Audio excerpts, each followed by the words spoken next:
Alnımızın aklı zalime kâb.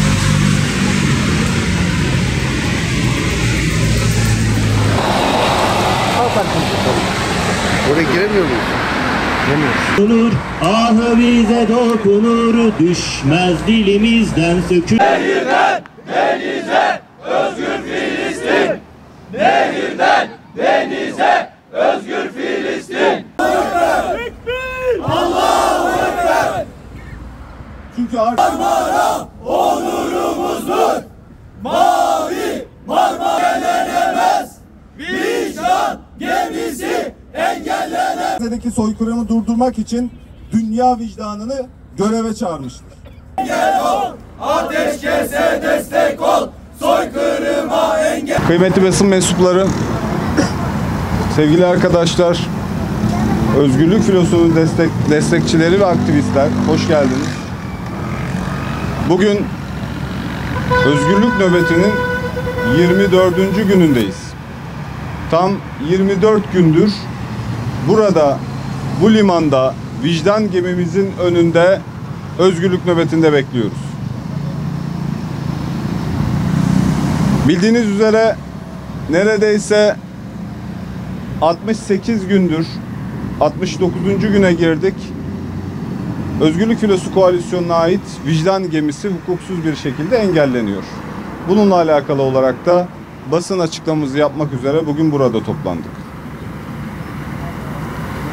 Özgürlük Filosu Koalisyonu 2006 yılından bu yana Gazze'deki ablukanın kaldırılması, insani yardımların hızlı bir şekilde Filistin topraklarına ulaşması için bu zamana kadar 15 kereden fazla Akdeniz'e inmiş ve ablukanın kırılması için denemelerde bulunmuştur.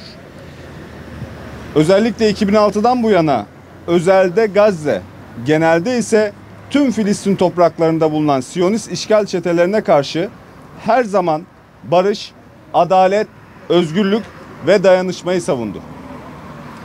Birleşmiş Milletler'in 26 Nisan 2024 tarihinde yayınlanan raporuna göre İsrail'in Gazze içerisinde uyguladığı soykırıma karşı Özgürlük Filosu Koalisyonu'nun barışçıl eylemi desteklenmeli ve ateşkese faydası olacağı bilinmektedir. Soykırımın sene-i devriyesine yaklaştığımız şu günlerde İslam İşbirliği Teşkilatı, Birleşmiş Milletler, Arap Zirvesi ve birçok devletin onlarca kez kınamalarına rağmen İsrail Gazze'de uyguladığı soykırımın dozunu her geçen gün arttırmaktadır. 7 Ekim 2023 tarihinde başlayan ve tarihin en büyük soykırımına dönüşen Gazze'deki insani kriz her geçen gün şiddetini arttırmaktadır. Resmi olarak artık hayatını kaybedenlerin sayısı tutulamamaktadır. Ve resmi olarak elimize gelen son rakamlar 53.000 olarak söylense de gayri resmi rakamlar bu sayının 500.000'i yani yarım milyonu aştığını göstermektedir. Özgürlük Filosu Koalisyonu olarak aralarında İngiltere, Norveç, İsveç, Almanya, Fransa, İtalya, Türkiye, Malezya, Kanada, Avustralya, Amerika ve Yeni Zelanda dahil olmak üzere 12 farklı ülke ile bu organizasyonu başlattık. Ayrıca 52 farklı ülkeden ablukayı kır sloganıyla yola çıkmak için hazırlıklarını tamamlamış neredeyse 50.000'den fazla gönüllümüz bulunmaktadır.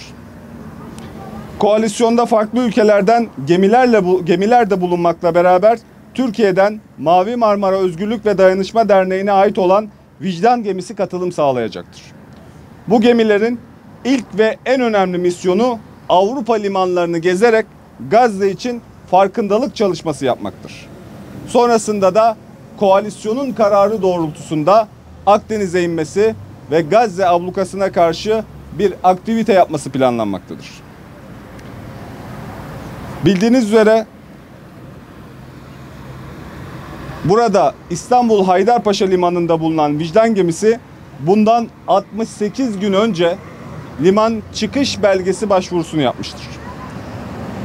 Türkiye standartlarına göre sadece 15 dakika süren bu işlem hiçbir gerekçe sunulmadan tam 68 gündür bekletilmektedir. Ulaştırma Bakanlığı'na bağlı İstanbul Liman Başkanlığı da bu konuyla alakalı en doğal hakkımız olan dilekçe verme işlemimizde bile hukuksuzca davranmış ve dilekçemizi geri çevirmiştir. Avukatlarımız vasıtasıyla kamu görevini uygulamayan Liman Başkanlığı'na 5 günlük bir zorlamanın ardından resmi dilekçemizi 20 Ağustos tarihinde sunabildik. Aradan geçen günlere rağmen Ulaştırma Bakanlığı hem yürütmüş olduğumuz diplomasiye bir cevap vermemiş hem de yasal zorunluluğu olan dilekçemize herhangi bir cevap vermemiştir. Ulaştırma Bakanlığı'nın bu hukuksuz tavrına karşılık olarak tam 24 gün önce bu limanda çıkışımızı engellenen bu kapıda nöbetimize başladık. Bu nöbetteki amacımız uluslararası bir koalisyon olan Özgürlük Filosu Koalisyonu'na ait vicdan gemisinin limandan hukuksuz bir şekilde tutulmasına karşılık Ulaştırma Bakanlığı'na yaptığı haksızlığı hatırlatmak ve hukuka ve her türlü prosedürler uygun olarak limanda bekleyen geminin ivedi bir şekilde limandan ayrılmasını talep etmektir. Fakat aradan geçen bu süreçte Ulaştırma Bakanlığı taleplerimize ve dilekçemize 3 maymun oynamaktadır.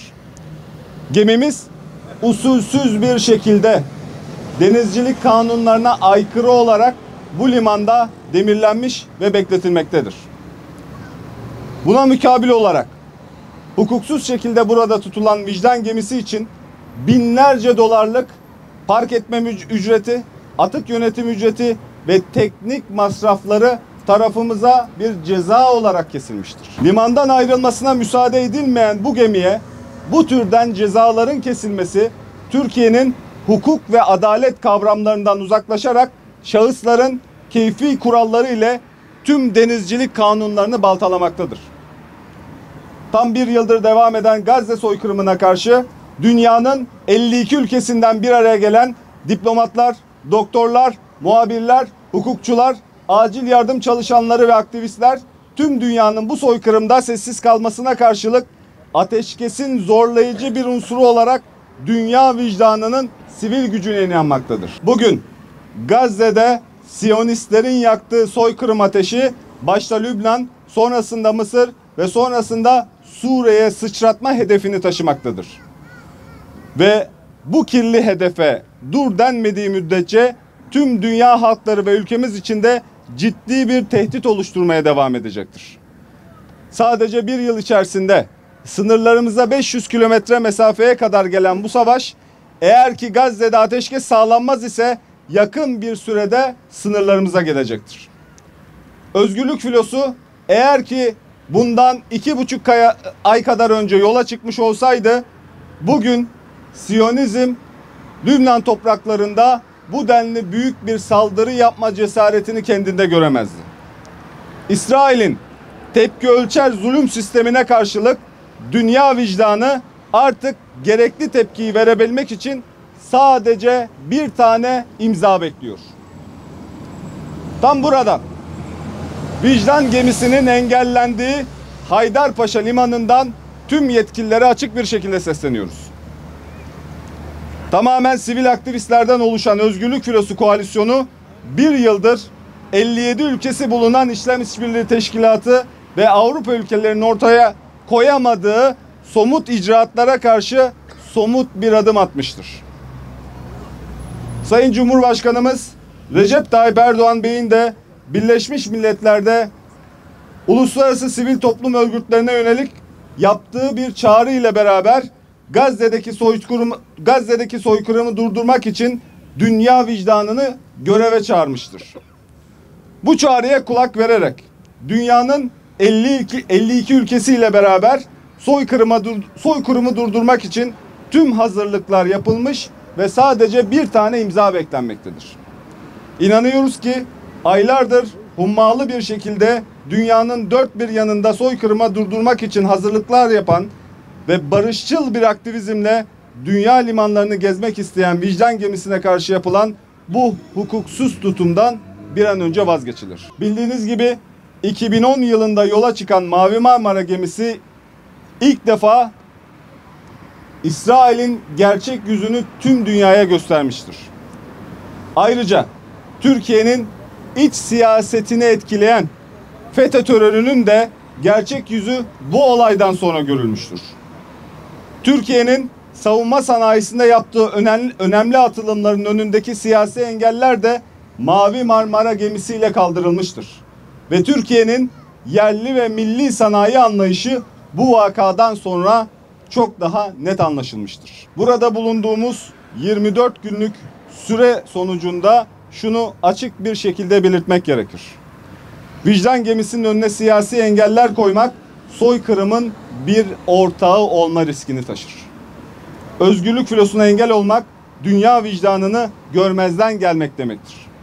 Dünyanın dört bir yanından ayağa kalkmış bu aktivistlere karşı yapılan bu engelleme ne tarih nezdinde ne de insanlık nezdinde kara bir leke olarak kalacaktır.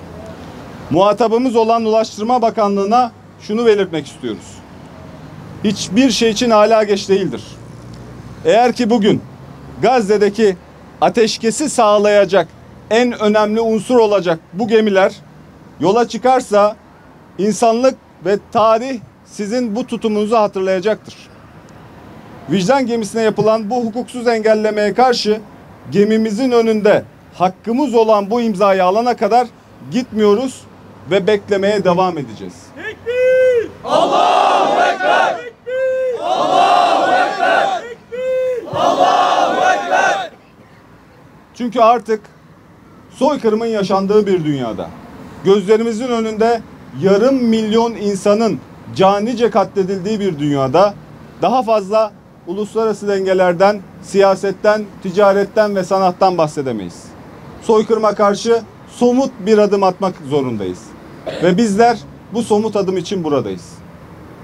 Geldiğiniz için hepinize teşekkür ediyorum. Engellenemez! Özgürlük filosu! Uyguladığı soykırımın dozunu her geçen gün artmaktadır.